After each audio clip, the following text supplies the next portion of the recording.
Welcome and thanks for joining us for this webinar, From Zero to Hero, Protecting Your Business with Cybersecurity Training. I'm your host for this webinar, Sophia Goodwin, and looking forward to diving into this topic today. And with me, of course, is Mr. Anthony Sequeira. Anthony, how are you? I'm doing great, Sophie. Thank you so much for inviting me on today. We are going to have a great time as we discuss one of the huge challenges that all enterprises face today, and that is keeping things secure and keeping security incidents to a place where they don't majorly disrupt operations. And a recurring theme today, costs tons of money. Right, absolutely. And it all comes back to money, right? Because money Yes. talks. And I feel like you think of maybe cybersecurity and you think of like the IT department and things, but it really does, spread to an entire business. So you mentioned money. What exactly is the issue here that we're talking about? Yeah. Today? What's the big deal? So here's one of the just statistics that we have to share with you that really blew my mind when I saw it.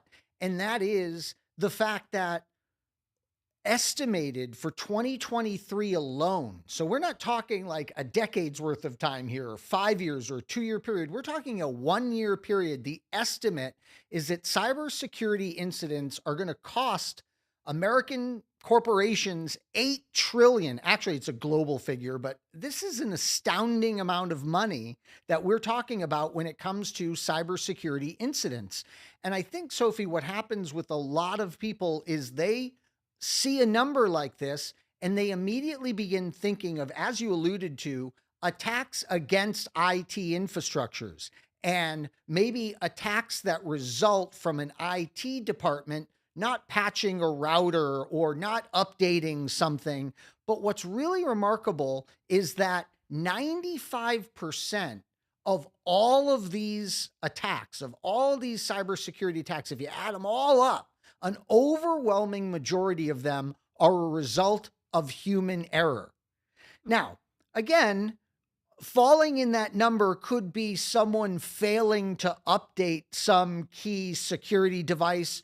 But what's really frightening is that almost all of this 95% isn't that. It is social engineering types of attacks that are leveraging all kinds of different employees throughout the organization. As we'll see, these attacks don't just hit the IT department. And so a lot of this does come back, like you said, to human error. So we kind of know maybe where these attacks or how these people are able to get in, how these attackers are able to get in. But what type of attacker are we talking about here? Yeah, so we are talking about a wide variety of attackers today. That's another huge challenge for us, Sophie, is that when it comes to who might be social engineering against the various departments of our organization, it's not just a select few group of individuals anymore. What we've discovered today is that we're seeing more and more varied attackers than ever before.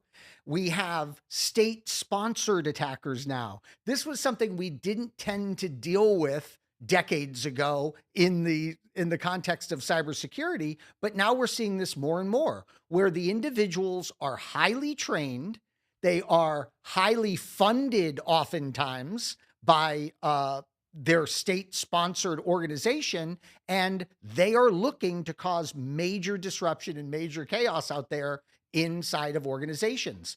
How about script kiddies? How about those that are just fooling around? Probably the polar opposite of a state-sponsored actor, but they're out there. They're out there just seeing if they can penetrate systems or seeing if they can emulate attacks that they have learned about. There's hacktivists.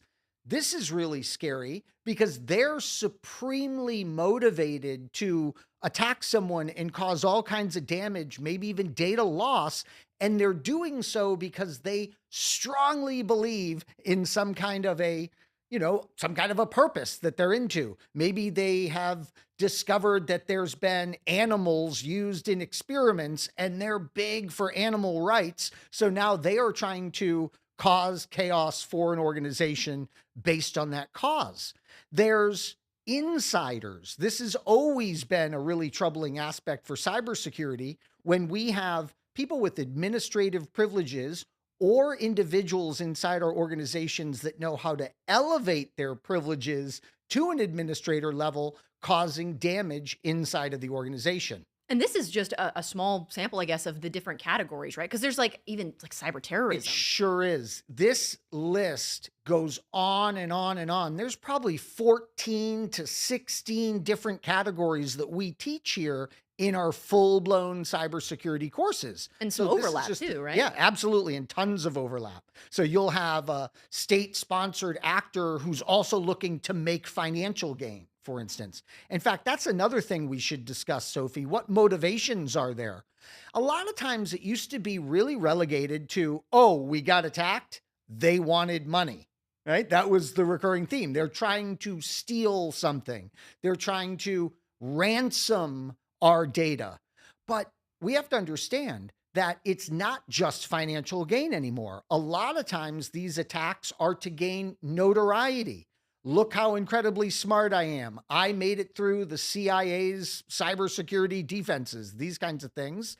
There's vendettas. So we see this a lot with the insider attacks where someone feels like, oh, I wasn't listened to when I was working at XYZ company, or I wasn't treated fairly. So now they're out to do damage. And how about competitive advantage?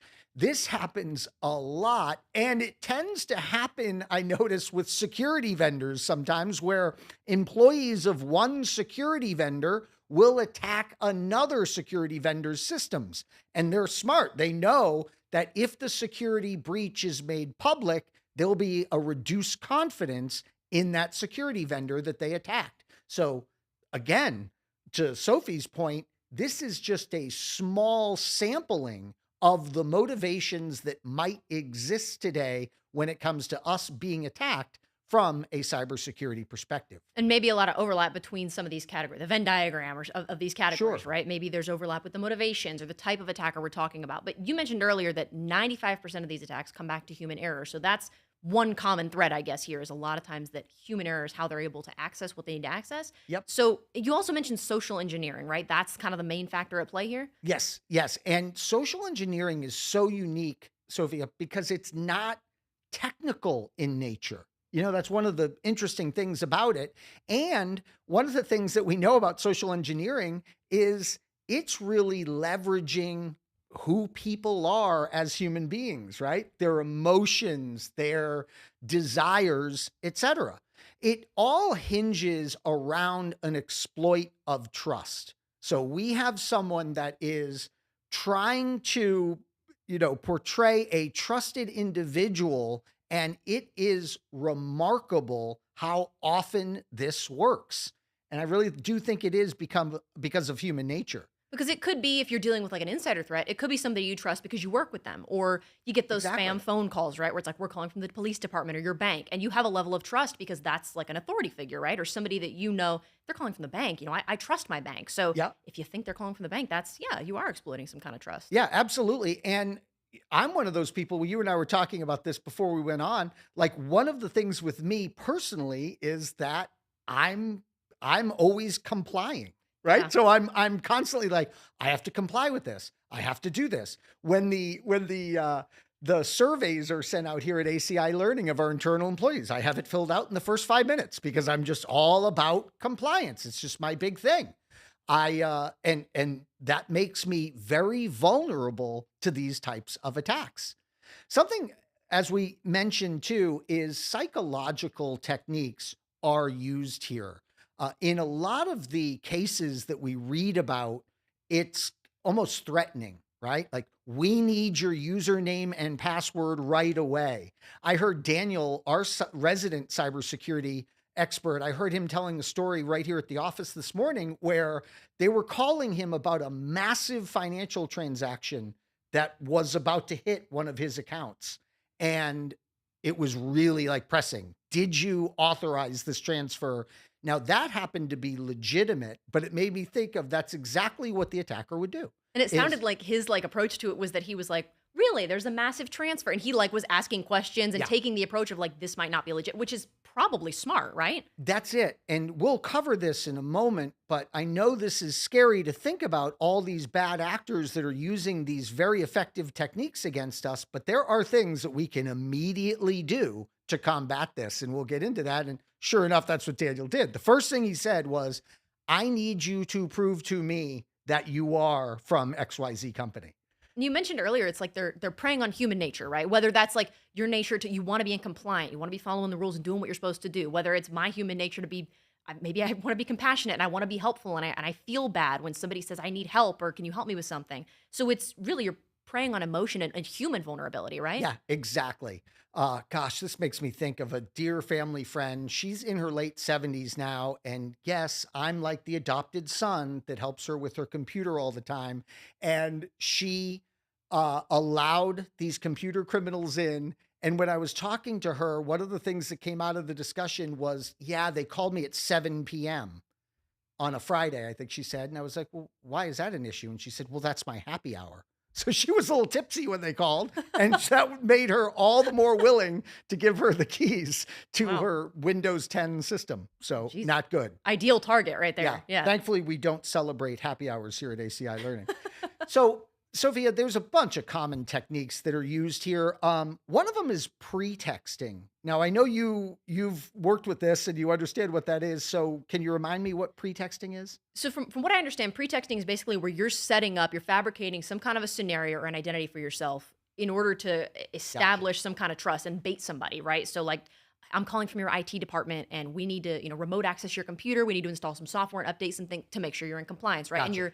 you're pretexting, you're setting up a scenario, right? There's an issue and I'm setting up my identity. I'm from your IT department. You can trust me. So it sounds like that comes into a play a lot of times with social It engineering. does, yeah. And you just reminded me with the larger, more successful attacks, they've got this elaborate Yeah. plan. Yeah. So there'll be the initial reach out, the initial pretexting, and then it gets more involved and more involved.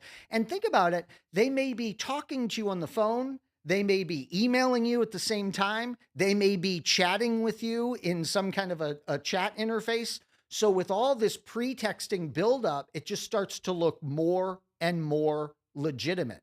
I just thought of something too. We have to remember that since COVID, we got a bunch of problems. One of the problems is remote work. Remote work is now so much more common. So that puts us at much greater risk for this.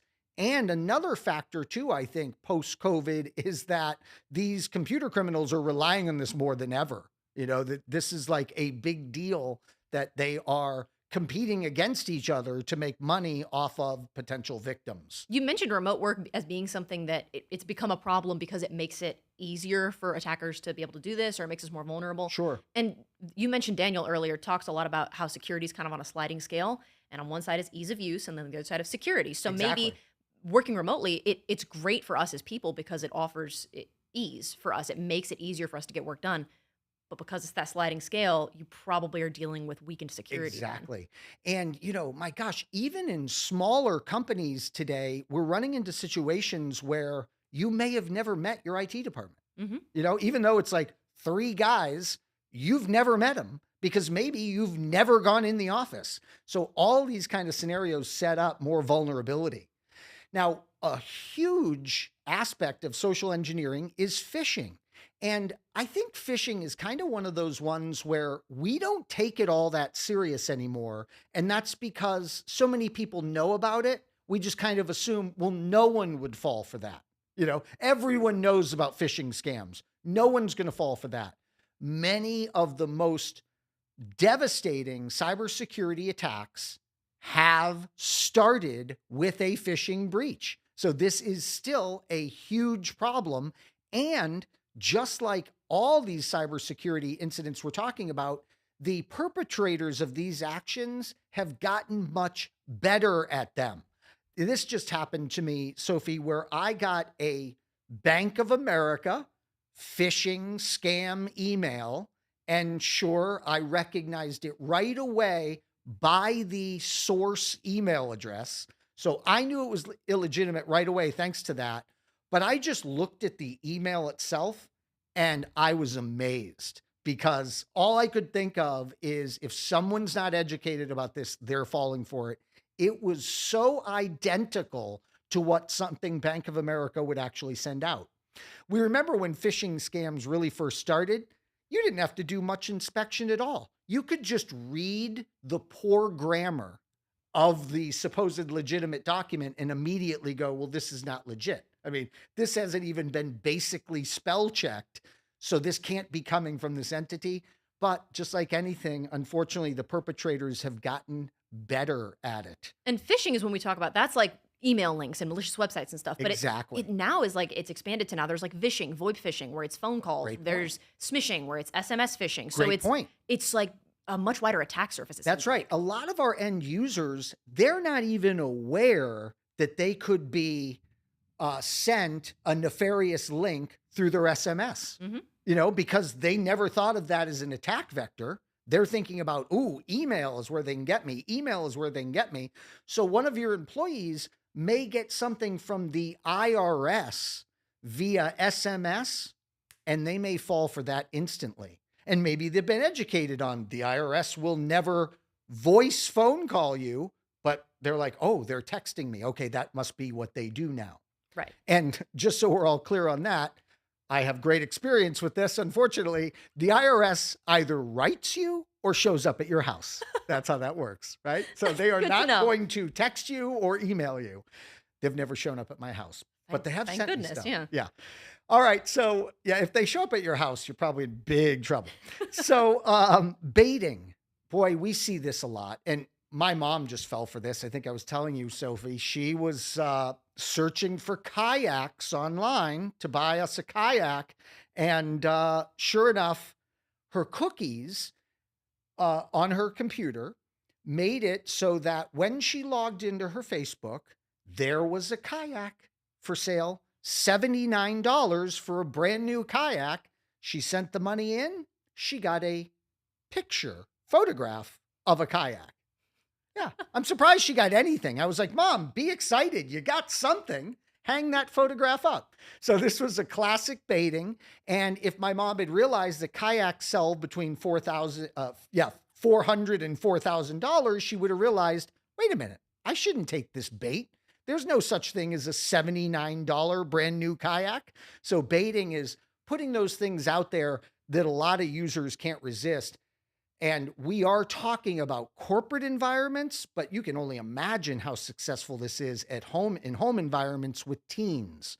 You tell a teenager that all they have to do is click a button to win an Xbox, they're clicking the button. I remember playing like games on the computer as a kid, and there would be maybe a website I visited that was less than legit, and I didn't know because I was 10. And there'd be a window that would pop up that would say, "You've won an iPad. Quickly fill out this form and click the button." And it's asking for information. And luckily, I was at least aware enough to not do that and immediately click out of the website and just hope I didn't get in trouble. But that would be kind of like baiting because they're looking at taking advantage of curiosity or greed, right? Like, you've won something. Click this button. It's that easy. Yep. And Sophie, as you pointed out when we were getting ready for this presentation, not all of this stuff is in a cyber arena. In other words, it's in the physical world, and tailgating is a great example of that. With tailgating, I might be going into a secured area here at ACI Learning, and Sophie could just sneak right in behind me. Or even, as Sophie pointed out, how about the case where someone goes, hold that door for me? So they have official looking. It happens here a lot. We just had today the fire inspector out testing our fire suppression equipment. In fact, I just realized this. I saw him and completely held the door for him based on his official uniform. I didn't ask for credentials. I didn't even go check in with our IT department resident expert here to see if they should be there. I did find out later they were supposed to be here, but still. So these are very easy things to fall for. I'm falling for them every day. And we'll see in a moment how impersonation can be a big one. In fact, Sophie, you mentioned earlier how a lot of these things overlap. Obviously, on these common techniques of attack, you see overlap all the time.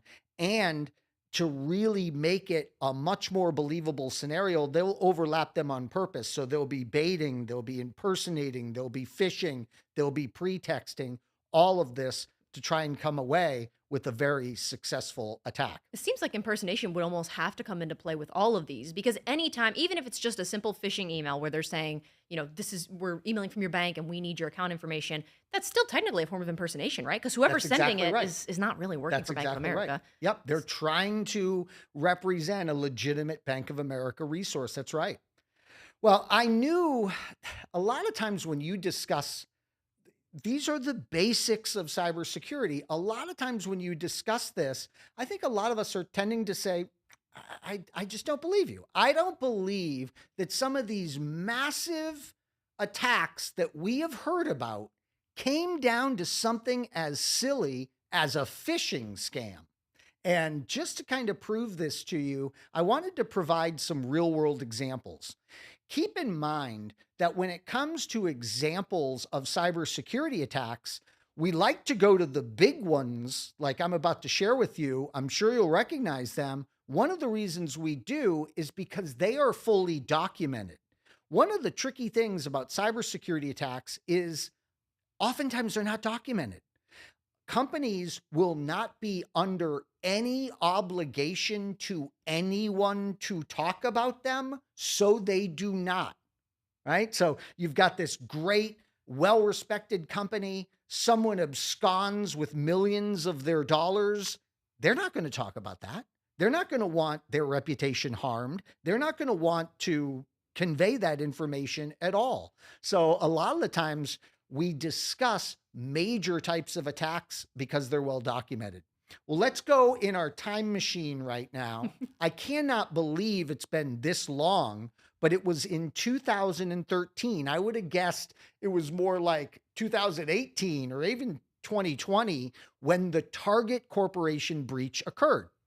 Many of us know about this attack. In fact, yours truly was one of the victims. I had a Target account and my account was absconded with. So close to 40 million customers impacted in the Target breach. And guess what? It was spear phishing against someone that was very vulnerable for that type of an attack. It was an HVAC contractor. So here is an individual that's been given privileged access to not only cyber systems, IT systems and, network access inside of Target, but also physical access. And spear phishing is very successful. Let's talk about that for a moment. Spear phishing is not just a random attempt. So a lot of times when we see phishing attacks like in email, you're going to see a Bank of America fake email that was sent to millions just blindly. And what the attacker's clearly trying to do is they're just hoping in the numbers game, a bunch of these recipients will be B of A customers, so they might fall for this.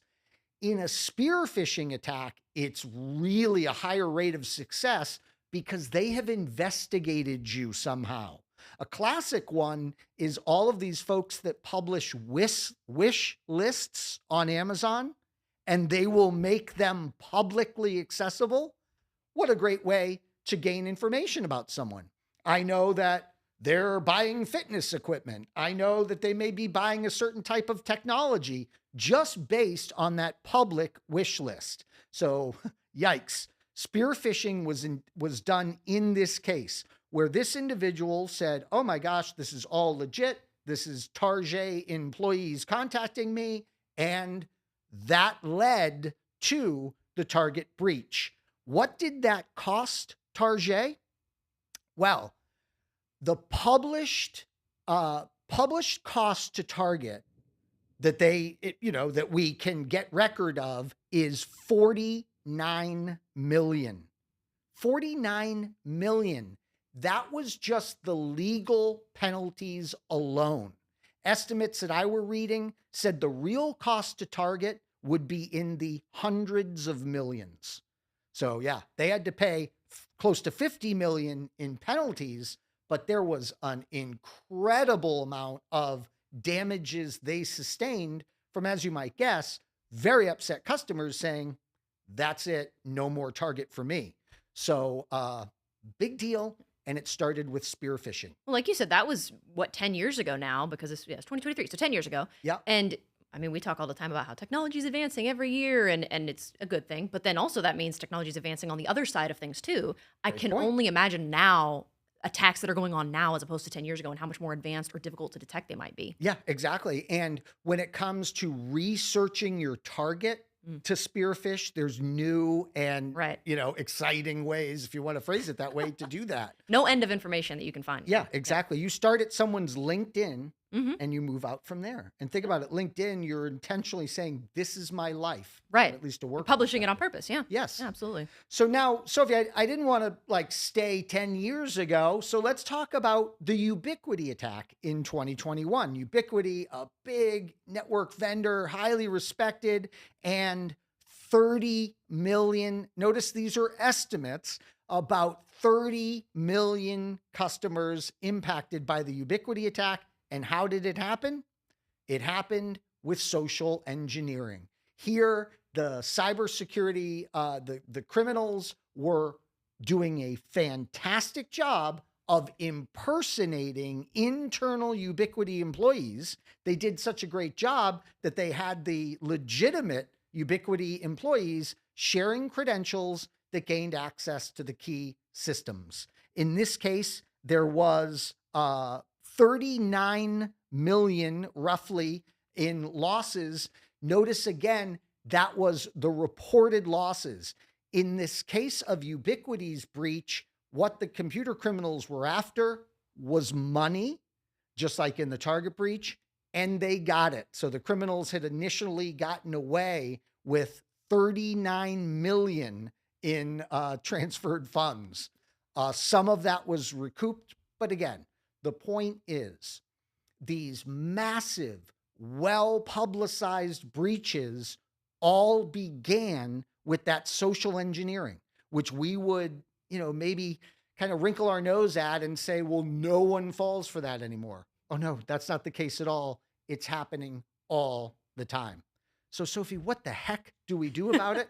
Well, the great news is we want to educate absolutely everyone in our workplace, every single employee of every single department about what a massive problem this is and how to protect yourself. Things like what Daniel was doing. I'm not giving you any more information until I have a legitimate way to verify you are who you say you are. Another big one is triple checking any information that is presented in front of you, including that email. The first thing that we are trained to do when it comes to emails is look at that source sender, right? I just had someone spearfish me about placing ads on my YouTube site. So I was like, oh, you want to pay me $10,000 for ad placement? Let's go. My greed kicked in there. And so I start engaging with this individual, and then I see they don't have a NordVPN email address. They're not a true NordVPN recipient. So we're going to really inspect every detail to double check information. Something else that we're going to do is we are going to be very careful with what information we share online, right? So that whole public wish list thing, when I heard about that being used in spearfishing, I took it down. Because, I mean, my goodness, who's going to be like, gee, I think I'll buy Anthony a gift today anyways, right? Anyone that's going to be buying me a gift on Amazon, I should keep that kind of private. After I started working here and doing more of these cybersecurity type courses, I instantly, like my social media, I locked it down because I was like, holy cow. So, I'm so glad to hear that. Even just a picture of like, I'm excited. It's my first day at work. Here's the building that I'm going to be working. Even something like that. Like people don't need to know where I'm working. They don't need to know where I'm at. And like immediately I scrubbed all my socials. It was a little bit scary, but that awareness was important. Yeah. You and I were talking about the popularity of Facebook with the older crowd. And, I'll never forget when Facebook first became popular, those stories you would read, it was so heartbreaking of someone going onto their Facebook saying, family vacation time. And there's the family waving as they're off to the airport and they get robbed. Yeah, as a result. So we want to be very careful what we share. We want to maintain a healthy skepticism. And I'm trying to really embrace this because, I don't want to be one of those people that's just constantly like, this is a scam, this is a scam, this is a scam. But you want to have that healthy skepticism. In fact, that reminds me of a joke. the Nigerian prince is often the subject of phishing emails. Mhm. And I remember a comedian recently pointing out, like, I feel bad for the real Nigerian prince that's trying to give away his money out there. He's never going to succeed. Another thing, too, is we have to train our internal employees, all of them, to report suspicious activity. This is another huge problem because what will happen is we will properly educate our employees oftentimes. And so they go up phishing, up smishing, up, impersonation attack, and they just ignore it and they don't report it. Oftentimes, our internal cybersecurity teams want to know as much data as possible about any attempted breach in your organization. Here at ACI Learning, we have nefarious, suspicious emails. I'm sure you've seen this, Sophie, that are quarantined by our IT department. The reason why they're not deleted and they're quarantined is so our IT department can inspect those and figure out, is this a random attack or is this a more sophisticated targeted attack that we should be worried about? Another great prevention technique is, and this is, I saved it for last because it is the biggest thing we can do. And it's really the reason for this webinar today. We have to do effective security training on this to every single person in the organization. Absolutely everyone needs this effective cybersecurity training because, as we've alluded to, it is not just the IT department that's going to be under attack. So many of us kind of think that way. Oh, the target breach? Well, they must have gone after the IT systems and found a way in. No, it turns out that as far as this initial security breach that could lead to something bigger, it's often outside of IT. In fact, it may be in departments like sales and marketing or the finance department. Finance department's probably pretty educated these days, but obviously they're a huge target.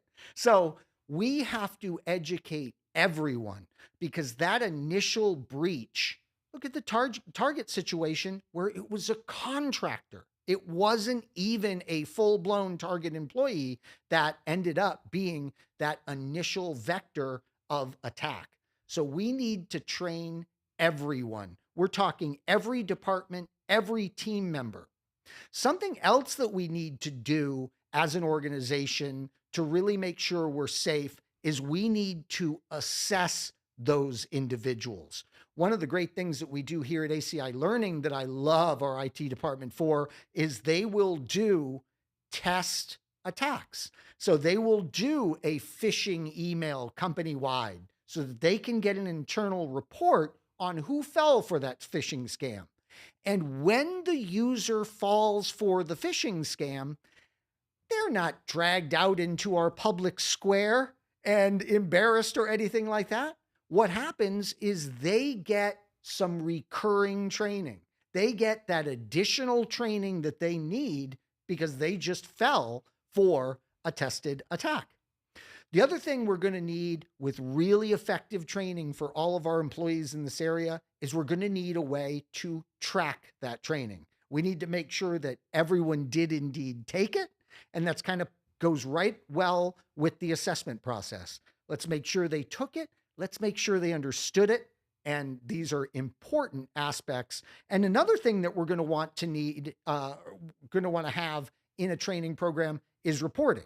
So your boss is probably going to want to know, right? The head of the finance department, hey, I need to make sure that all of my finance employees went through the cybersecurity awareness training and all of them were successful in that endeavor. What might effective cybersecurity training include? Well, Sophie, it would hit all the things that we talked about and more. One of the things that we didn't talk about much in this presentation, but it's a big part of this, is passwords. Mm-hmm. We need to make sure our employees are engaging in secure software practices and that secure password practices. And one of the big ones here is password reuse. That you see again and again when you study the major security breaches. They typically occur because there is oftentimes a CEO of an organization that is using the exact same password everywhere in their life for convenience. And sure enough, that gets breached in one location and it overflows. I remember it used to, when I first started getting online and creating accounts when I was, middle school or a teenager, I used to get kind of irritated when I would create a new account and I'd just make a password and it would be something simple, password one, not that, but something like that, right? That would have been easy to guess. Yep. And every time it was your password's not long enough. You don't have enough number. You don't have enough special characters or capital letters. It's not complex enough. Too many dictionary words. I would get so irritated. I'm like, man, who is trying to hack my Webkins account? Yeah. And now I have a new appreciation for it because like I don't even make up any of my own passwords anymore. It's random generation. I don't even know what it is half the time because it's just now I'm like paranoid about it. A healthy paranoia, a healthy fear. Yep. But there's a reason those password measures are in place that require you to have it be a certain length or certain special characters. It's not because they're trying to annoy you. It's for your safety and your security, right? Yeah. And we have to evolve. We really do. I remember, decades ago with passwords, I remember one of the things I did, Sophie, was I did come up with a great, super strong password, uppercase, lowercase, special characters, character substitution, all that. But then I did use that everywhere, because decades ago, that wasn't as big of a concern. So just terrible. We need unique passwords. We need to teach our end users all of this stuff. And the great news is here at ACI Learning, we now have training for absolutely everyone in your organization. And to wrap around that training, we have that assessment and those reporting pieces done for you. So it's very much a turnkey solution that we're now offering for every single team member in your organization. And Sophie, I think we have a video that we're going to play, and we certainly want to take everyone's questions. We'll do that. But I guess before we do the question and answers, we're going to play the video, right? Yes, absolutely. We will get to your questions in just a moment, but just to kind of cover a little bit of what Anthony just mentioned, let's take a look at cyber skills. ACI Learning is excited to offer Cyber Skills. We've partnered with the best in the industry for cybersecurity awareness training that will help all of your employees become defenders against cyber criminals. Cyber Skills also comes with insights, our new skills gap analysis tool to give you assurance our training is working. Let us help you protect your organization from the ever-evolving threat of cyber attacks. So we spent quite a bit of time today talking about some cybersecurity topics like social engineering, and Cyber Skills covers stuff just like that. So definitely check it out. But for now, we want to go ahead and get to those questions. We have quite a few lined up already. We're going to start with a question that comes to us from a viewer on YouTube. This person asks, what are the main things we need to consider to protect a WordPress site? Oh my goodness. Yeah, WordPress. So boy, WordPress is a ubiquitous way in which to deliver content on the web. In fact, my personal blog site, quick plug, ajsnetworking.com. So ajsnetworking.com, that is my blog, and that is a WordPress site. And it's one that I built myself out of AWS, Amazon Web Services. So the biggest thing with WordPress sites that you're going to want to watch out for is plugins. And in fact, there are free tools now that you can obtain that will allow you to have your WordPress site scanned for plugins that present particular vulnerabilities. What a well-timed question, because I actually just did this with my ajsnetworking.com site. And sure enough, one of the plugins that was flagged was one that that I'm no longer using. It was an old plugin that allowed me to offer Q&A. It allowed me to create practice exams inside of my WordPress site. So I was creating multiple choice questions with this tool. I found a better tool, wasn't even using this one. It was still enabled, still in there, and had a security breach potential associated with it. So I would say the number one thing when it comes to your WordPress site is please again, there are free tools to scan the safety of your plugins. Do that.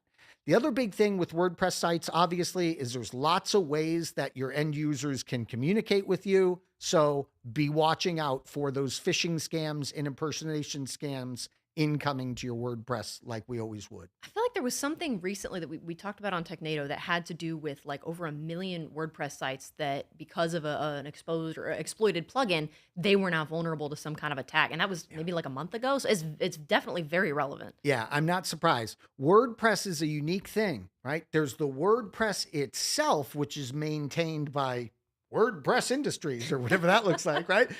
But it's a very open platform.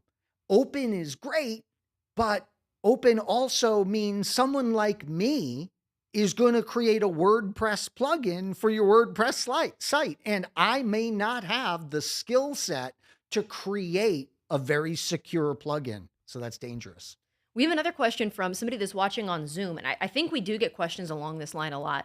This person asks, what is a good roadmap for a beginner in cybersecurity? I think the reason that's such a common question is because it's such an interesting industry. And I feel like that, like for me, it was like immediately, that's interesting. How do I learn more? How do I get started? Yeah, I think what you did personally is the great way to go.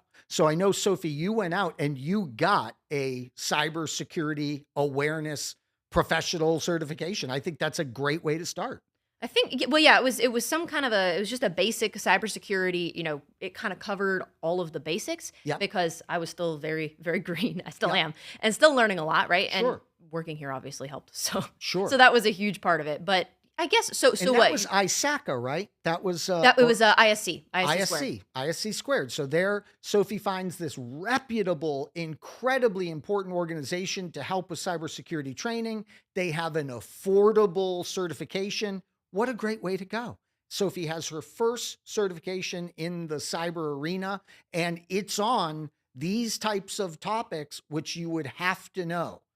From there, I think you have to then learn the basics. In fact, I just heard one of our content creators here at ACI Learning, not even one of our edutainers, not one of our managers, great talented guy that we have over in the UK named Jordan. Jordan said to me, I think everybody, I won't try his British accent, by the way, that would be Sophie's job. Jordan said to me, you can't avoid the big three. And I was like, the big three? What is he talking about? And sure enough, he said A+, Network Plus, and Security Plus. So when he said that, I just thought about it. And I'm like, my goodness. Yeah, I would, do something as Sophie did, get some initial certification on cyber because that's what you're really interested in. But then if you don't have the A+ skill set, the Network Plus and the Security Plus skill sets, and I'm assuming you don't because you're just getting started, maybe you're career changing from auto mechanic, great, no problem. We're going to have to get you that A+, Network Plus, and Security Plus as a foundation. Here's why. Very simple. If you don't understand TCP/IP and IP addressing and the way systems communicate, then you're not really going to understand the attacks that are leveraging those types of communication protocols. So I just shudder to think about anyone starting their journey without those big three. I look at some of the certifications that are available that seem like they'd be interesting to me. And because I've been working here for a couple of years, I'm learning more about IT and cybersecurity, but I'm not I'm not working as like a network administrator or something. I'm not in an IT job, right? So some of these certs, they say, before you go and take this exam, you've got to have like 3 years experience in this field. And for me, it's not feasible at this time, but that doesn't mean I can't still go watch the course and learn more about it. So I watched Pen Test Plus and like Network Plus. Yep. And even though I figured, okay, I'm not going to go get that cert just yet. I'm not going to, make that my goal just yet. I still wanted to learn the information. So I just watched whatever was in our library. Do it. Just to learn, learn something new. And here's a tip too. A lot of the certifications will say you need A+ probably says it. The initial level probably says something along the lines of 2 years of experience in information technologies recommended. Ignore that. I mean, you got to start somewhere. So I would highly recommend you ignore that. I would hate to think of someone halting their journey because of that bullet point and they got to find an internship at an IT department somewhere. No, no, no, no, no. They're just recommending that. Go out, study it, take that test. You have to start somewhere. That's the approach I would use. Yeah. Believe in yourself. Something along those Exactly. lines, right? Well, I feel like we do get questions like that a lot because it is an interesting industry and Yeah. people want to break into it. So And one more comment on that. Always make sure, like A plus is a great example. Make sure you download what the exact learning objectives are and go through them, because a lot of times folks can skip the A plus because when they look at the objectives, they do know that already.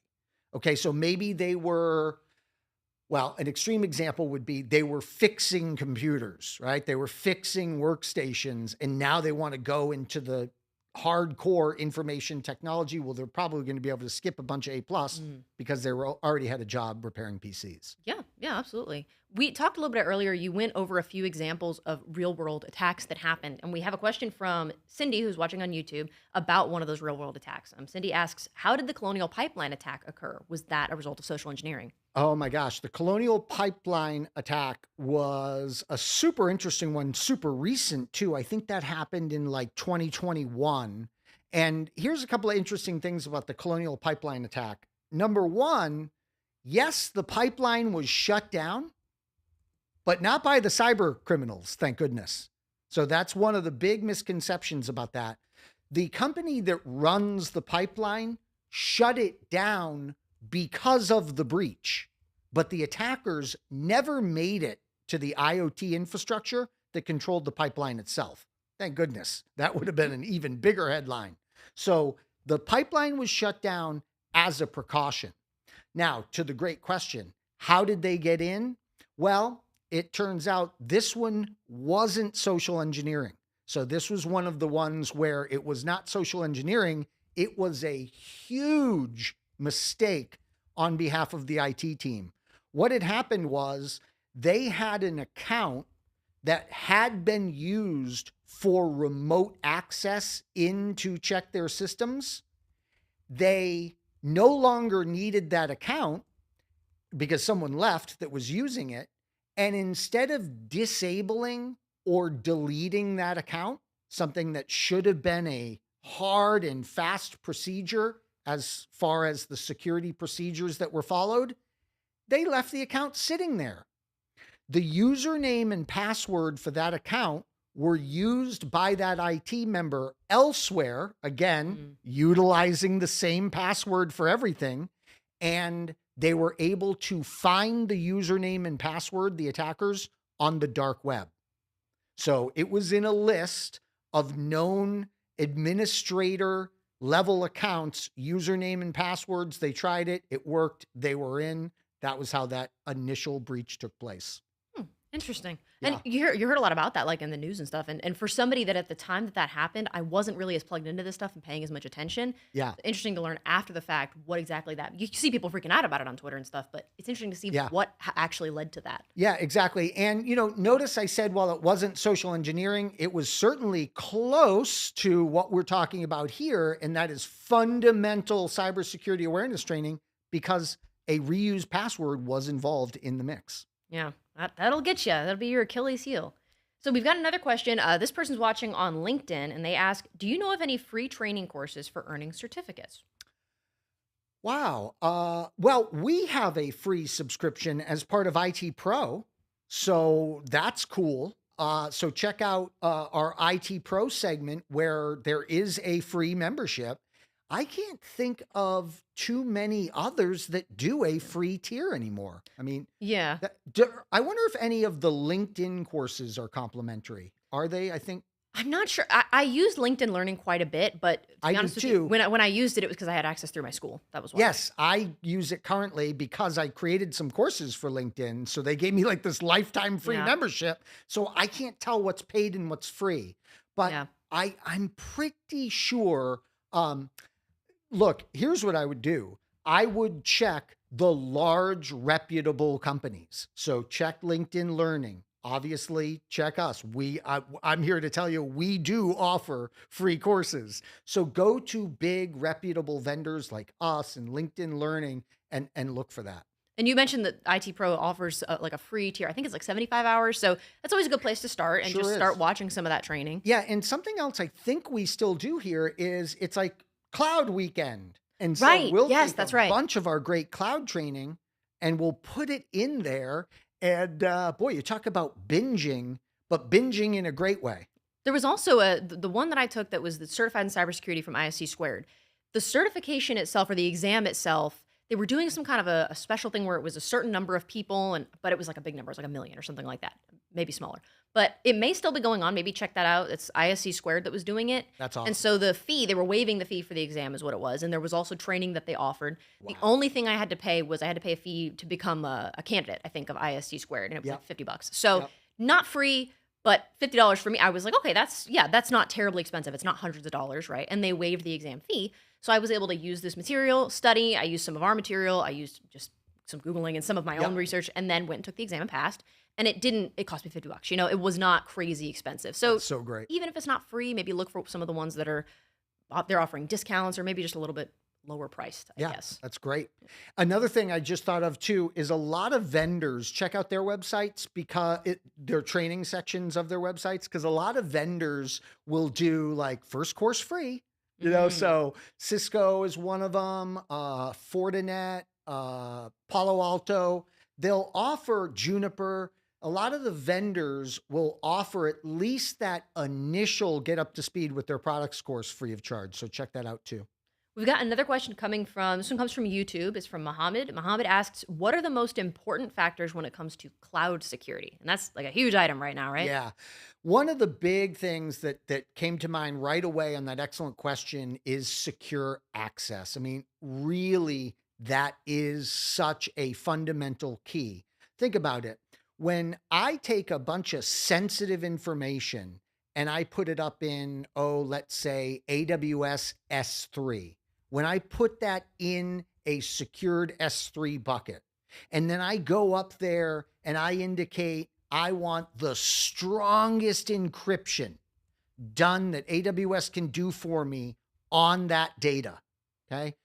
You can't just then immediately relax. Why can't you? Well, we have to always protect cloud data in 3 phases. Remember this, please. Data at rest, which we just described. Ooh, the stuff in the bucket is perfectly encrypted. No one can read it. Great. That's data at rest. You can't forget about the other 2 factors here. Data in transit and data in use. So one of the things with cloud is don't get into that kind of just mindset of it's in the cloud, it's highly encrypted, I'm all set. That's just the data at rest. As far as getting in to access and use that data and maybe transfer that data to my local workstation, that's where we need to be super intense with great security practices. One of the things I'll do is I'll often virtualize a secure sandbox on my local system, make sure, of course, that we have an secured connection between us and AWS, and only then will I examine that information in the bucket. So I make sure everything is completely secured. There's some companies that have such sensitive information in AWS or Azure or Google Cloud Platform that they will buy a dedicated circuit to the cloud. That is becoming more and more popular. There's Azure Direct Connect, AWS Direct Connect, Google has a similar Direct Connect where you have a private line right into the cloud. And boy, if you can afford to do that, that would be the ultimate in cloud security. I feel like I've definitely heard about how utilizing a cloud solution like that can sometimes make security a little bit more hands-off, I guess, for the person that needs it because you're relying on the provider for some of that. But one of the things that I know I've talked about before, and of course I did with Daniel, about intro to AWS pen testing. Yes. And pen testing, I guess, is a little bit different. But one of the things we talked about is because you're dealing with a cloud provider and their own security measures, you have to be so careful with what you're doing because you're not just talking about the security of your own stuff. If you're pen testing and you break something, you might be breaking their system, and that's bad. Exactly right. Exactly right. What we have with cloud, it's so unique, is it is what's called a shared responsibility model. So there are responsibilities that Sophie is in charge of, and then there's responsibilities that let's say Amazon, AWS is in charge of. So one of the first tasks for Sophie is to really make sure she's aware of, okay, what stuff am I responsible for and what stuff is AWS responsible for? And by the way, so many people are afraid to go to the cloud because of security, but maybe they shouldn't be, because if you get really good at knowing what your responsibility is and their responsibility is, then you can leverage the fact that they're doing a bunch of the security for us.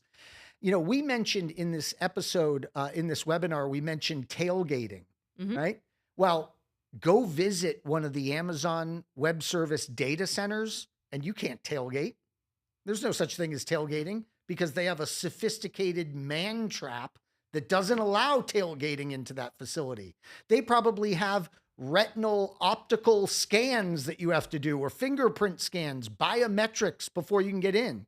And we probably couldn't afford that as an organization. So notice what we're doing. We're leveraging the AWS unlimited monetary budget, it seems like, to have the greatest security in place. Man trap, just so I remember, that's where like you go in through the first door and then you're in like a little room, right? And you can't open that second door till the first door is shut behind you. Totally stops the tailgating. Man trap is also the name of my hairdressing outfit. It's called the man trap. It's men's haircuts. Really? Yeah. I did not know this. I couldn't remember exactly what it meant. It's why when I saw it in the phone book, when I actually saw it driving by and I'm like, oh my gosh, got to go there. That was a sign. Cybersecurity term. Yep. So we've got another question that has to do with courses that we might offer. This one comes from Garrett, who's watching on LinkedIn. Garrett asks, what courses do you offer that lead to job prospects or that can be leveraged for an increase in pay? Well, I'll tell you, I would say it really does start at A+.